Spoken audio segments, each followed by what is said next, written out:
Hey guys, good morning. I know it's morning, so I'm doing this in the morning because I'm home today from work because I have pink eye. So one of my coworkers asked me if somebody farted on my pillow. I don't know if you guys saw that movie. What was it? Oh, Knocked Up, I think it was, with Katherine Heigl and Jonah. I can't remember his name. Anyway, long story short, yes, I have pink eye. I wear a lot of makeup, and sometimes my makeup brushes don't get cleaned properly. Anyway, long story short, I'm home. I'm going to do the reading today early and get it out the way so that I can enjoy the rest of my day. That sounded really bad, actually. Yeah, I enjoy doing the readings, so it's not like I needed to get it out of the way. But there are nights that I'm just tired and you know. Anyway, woosah. Happy Friday. Welcome to the weekend. For those of us where it started a little bit earlier than others, and for those who have not started their weekend yet, I hope you're looking forward to it. We're going to get some energies out today because I'm babbling.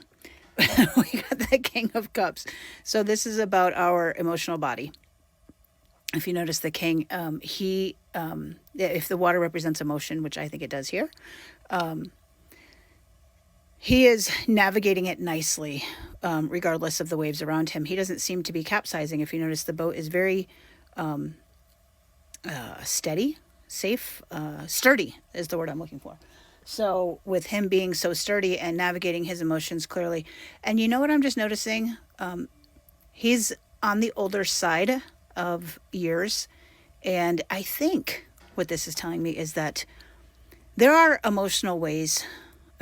There are ways to handle our emotions that only come with age, right? So if you think about, let's say if you have kids, for example, you have a lot shorter patience with your kids than you do with your grandkids, right? And that's not because your grandkids are, well, maybe it's because your grandkids are better than your kids. I don't know, but at the end of the day, you're older. You have had more time to decide what is worth you getting emotional or upset about, and what is not worth that, right? So having that wisdom of being able to navigate our emotions, that's a beautiful energy for us to be in.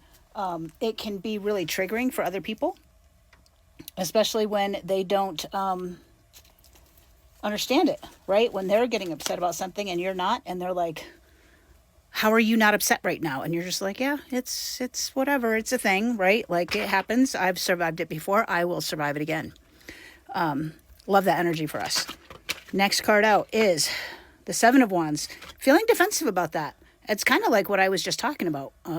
Somebody else kind of attacking the fact that you're not upset enough, if that makes sense. It can be self-defense, protection against other people, people attacking you.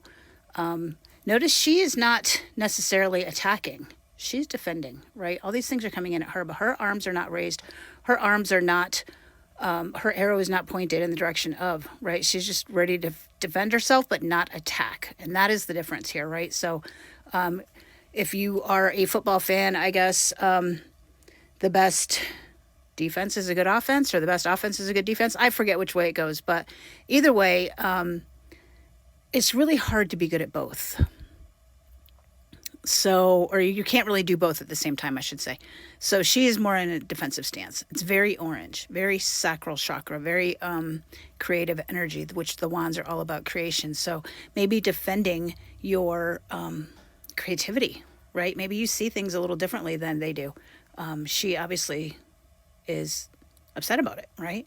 And looking over this way as opposed to directly in front. Because this, if you were to look at this like in a 3D way, the attack is coming from us, but she's looking to the side. She's seeing things differently. I like that for us. I like that. I like that energy. It sucks to have to be defensive, but you know what? When you're in the high vibe energy, people are going to be drawn to you, and people are going to attack you, and people are going to just say, oh my God, you're so lucky. You never had to work for anything in your life, and blah, blah, blah, blah, blah. And you and I both know that's not true, but, people's opinions really are none of our business. So there's that. Our next card. Wow, that really came out. Four of Pentacles. Kind of flipped the card and everything. It landed near my, I'll show you. It landed near my cousin M. So maybe M's come to visit us, and Ruth for that matter.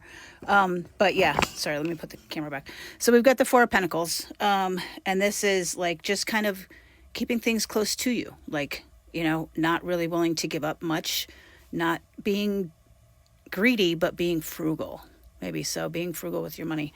Making sure, well, actually, not money necessarily. It could be resources, right? So Four of Pentacles talks about the desire for long-term success, and that can come in the way of money unless that's your definition of success is different, like mine. My definition of success comes with fulfillment, and so my resources, I put all of my resources into that. But this is being really, really kind of keeping your energy close to you, and not really wanting to be very overly generous with it. Next card out, Two Wands in the reverse. I knew she was coming back, but it looks like the decision has been made, right? Whatever decision this was, and we got the wands on the right side again. Whatever the decision was that we were trying to make last week when we were getting her in the upright has been made, potentially. Or maybe some plans that she did make, they're starting to fall apart. Or maybe she's made a different decision. Either way, the decision that we thought we had, we no longer have. So there's that. So what do we got here? We got managing our emotions really well, right? Feeling a little bit defensive, keeping our energy close to heart, and that decision that got undone or made or changed in some way. So I hope this is making sense for you, for your story. It's making sense for me, for my story. I don't want to get too deep into it, but I think I've explained it pretty well. Let's get some advice for the situation. Advice for the situation. Best advice for our situation. Well, we got two. One was the Ten of Swords. That came out second. The Hermit. This is the second time I saw the Hermit in reverse. I actually saw it when I was shuffling. So we talk about the Hermit in reverse. The Hermit, let's talk about it in the upright first. The Hermit carries the star within his lantern. You know, everything, his whole universe is in the palm of his hand. And we have the Hermit in the reverse. So when we talk about the Hermit in reverse, what we're really looking at is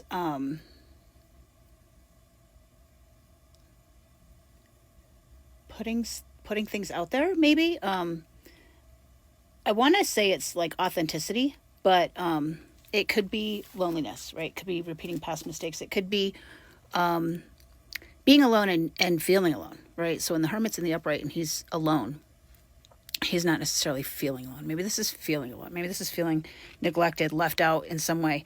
And when you pair that with the Ten of Swords, it's like it's coming from the outside, right? Somebody else is making us feel alone. But really, if you're holding the star within your own lantern, whose swords are these?